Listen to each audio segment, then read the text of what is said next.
بسم الله الحمد لله رب العالمين والصلاة والسلام على رسول الله والسلام عليكم ورحمة الله وبركاته. الحمد لله رب العالمين والصلاة والسلام على رسول الله. turashimira Imana nyagasani ku ngabire zayo nyinshi, dusaba ko amahoro yayo n'imigisha byayo yabihundagaza ku ntumwa Muhammad sallallahu alaihi wasallam, wabaye umwarimu mwiza kandi nta cyiza uretse ko yasize kitwerekereye ndetse nta n'ikibi usibye ko yakituburiye, bityo ngo tukirinde. Tugiye kurebera hamwe hadithi imwe, ni hadithi ya Abdullah ibn Umar radiyallahu anhuma. Ni hadithi y'umusangerengendo yitwa Abdullah umuhungu wa Umar ibn Khattab radiyallahu anhu. Intumwa y'Imana sallallahu alaihi wasallam igihe kimwe yari yicaye iri kuganira n'abamuhajiruna abimutse bava Makka bajya Medina, arangira ababwira ngo ngiye kubabwira ibintu bitanu muzageragezwa kuri byo. Irangije intumwa y'Imana sallallahu alaihi wasallam ivuga ngo nikinze ku Mana kubera ko ibyo bintu bizagwira iyi umma. Yani tureta tubonamo igisubizo cy'impamvu twicara twumva abayisilamu bari gushamirana, abantu mu bandi bantu wenda numara kumva hadithi uraza kuramo ibisubizo bitandukanye.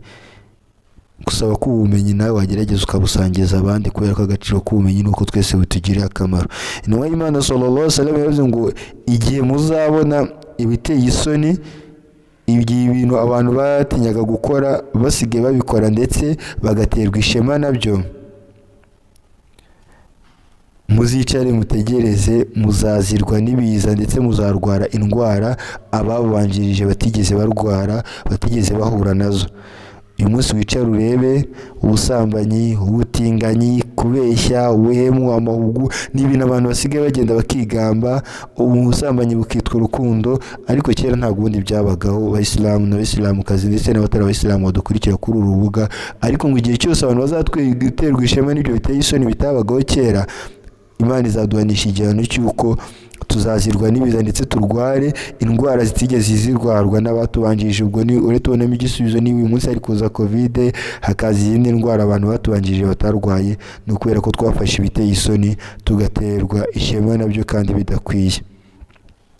Cya kabiri, intumwa y'Imana sallallahu alaihi wasallam yaravuze ngo igihe abantu baziba ku bipimo no ku minzani, Imana izabahanisha ikintu. Uvuga ngo nitubanza tukareba, tujye tureba ngo iki intumwa y'Imana sallallahu alaihi wasallam yavuze, tubanze turese kwiba ku bipimo no ku minzani biriho cyangwa nta biriho. Buri wese arahita yiha igisubizo agendeye ku batuye, ku bo babana, arebe ngo ibipimo no ku minzani byifashe bite. Intumwa y'Imana sallallahu alaihi wasallam yaravuze ngo igihe abantu baziba ku bipimo no ku minzani, Imana izabahanisha ikintu cya mbere cyitwa inzara. Ntabwo ari ibyo ngibyo ngo bazagwirwa kandi n'ibyago byinshi, ndetse bazayoborwa n'abantu bayobora mu buryo butishimiye. Ubwo rero nujya kubona ukabona inzara nyine hirya no hino ku bihugu, hirya no hino ku isi habita inzara mu buryo butandukanye, nuko abantu ku minzani bariba, umuntu aragira gutya warangara gato akabakunusuye ku kantu. Nubona ibyago biri kuba hirya no hino ku isi, ibiza, imitingito, ni ukubera ikintu ko abantu bategeye buzuza ku minzani. Bitari kumva mu bihugu bigiye bitandukanye, ukumva abantu bari kuyoborwa mu buryo batishimiye, kuyoborwa n'abantu batishimiye. Biraterwa n'iki? Nuko abantu bari kwiba ku bipimo ku minzani. Intumwa y'Imana sallallahu alaihi wasallam yasize hano ko igihe abantu baziba ku bipimo no ku minzani, Imana izabahanisha ikintu cyitwa inzara, ikabahanisha ibyago n'ibintu by'ibiza, Imana ikanabahanisha no kuyoborwa n'abantu batishimiye. Cya gatatu, intumwa y'Imana sallallahu alaihi wasallam yavuze ngo igihe abantu bazanga gutanga zaka mu byo batunze, bakanga gukoramo ngo batange, intumwa y'Imana sallallahu alaihi wasallam yavuze ngo ntago abantu ikirere kizongera kumanura imvura, ngo ndetse bitaba ku mpuhwe z'amatungo, ntago ikirere cyari kuzongera kurekura igitonyanga na kimwe kisanga abantu hano ku isi. Ubwo rero nubona twabuze imvura, mujye mwizongera musubire inyuma, twisubireho, twitekereze, twibaze ngo ese turi gutanga mu by'Imana yadutije cyangwa nitwe turi gukumira imvura ku buryo tuzasigara dutegereje ya mvura izamanuka ku mpuhwe z'amatungo. Cya kane, intumwa y'Imana sallallahu alaihi wasallam yavuze ngo igihe abantu bazarenga ku masezerano bafitanye na Allah, ndetse n'amasezerano bafitanye n'intumwa y'Imana sallallahu alaihi wasallam, ndetse n'amasezerano bafitanye nabo ubwabo ku bwabo. Amasezerano dufitanye na Allah niyo mpamvu iyo tugiye kwinjira mu idini, niyo mpamvu muri atahiyatu, niyo mpamvu muri azana, muri bihe bitandukanye tuvuga ngo ashhadu an la ilaha illa Allah. Ni amasezerano yo kumvira Allah, dukora ibyo yadutegetse, tureka ibyo yatubujije. Ndetse n'amasezerano dufitanye n'intumwa Muhammad sallallahu alaihi wasallam ni amasezerano yo kugenza nk'uko yagenje. Ibyo yigishije tukabikurikiza, ibyo yabujije tukagira gute, tukabireka. Igihe tuzayirengaho rero ugatangira kuzajya ukora wowe kuko ubishatse, utagendeye ku mategeko y'Imana, ntugendeye kuko intumwa Muhammad sallallahu alaihi wasallam yigishije ngo yumvire. Hanyuma n'amasezerano dufitanye ubwacu ku bwacu, uravugana n'umuntu gahunda akayirengaho nta mpamvu, akumva ko nta kibazo.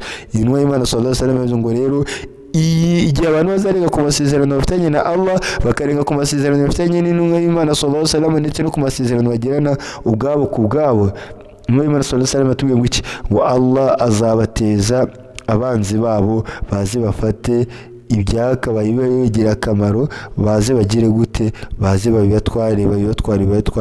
Nubona mu rugo iwawe hari ibyakabaye bitunga urugo, bigenda utazi uburyo bigenda mu gihugu, ku isi, muri Afurika, hirya no hino ku isi, uzabona abantu bari kubiburwa mu buryo ibyabo byakabaye bibatunze biri kujya gutunga abandi, bikagenda mu buryo badasobanukiwe.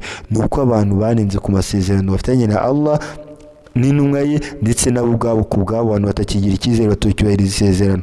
Hanyuma icya gatanu w'Imana sallallahu alaihi wasallam, ngo igihe abantu bazareka kuyoborwa, intumwa y'Imana sallallahu alaihi wasallam ngo igihe abami n'abategetsi n'abandi bantu bose bazafite inshingano zo kurebera abantu batazayoborwa n'igitabo cy'Imana, Qur'an yahishuwe Imana, intumwa y'Imana sallallahu alaihi wasallam ivuga ngo abo bantu Allah azabateza yani umwiryane hagati yabo.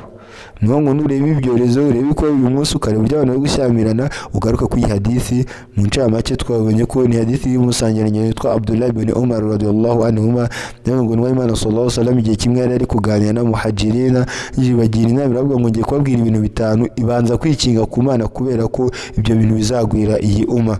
Cyambere bavuze ngo igihe abantu bazafata ibyari biteye isoni bagaterwa ishema nabyo, Imana ngo izabanisha ibiza, ndetse bahanishe kuba bazajya barwara indwara zitarwawe na umma zabanje.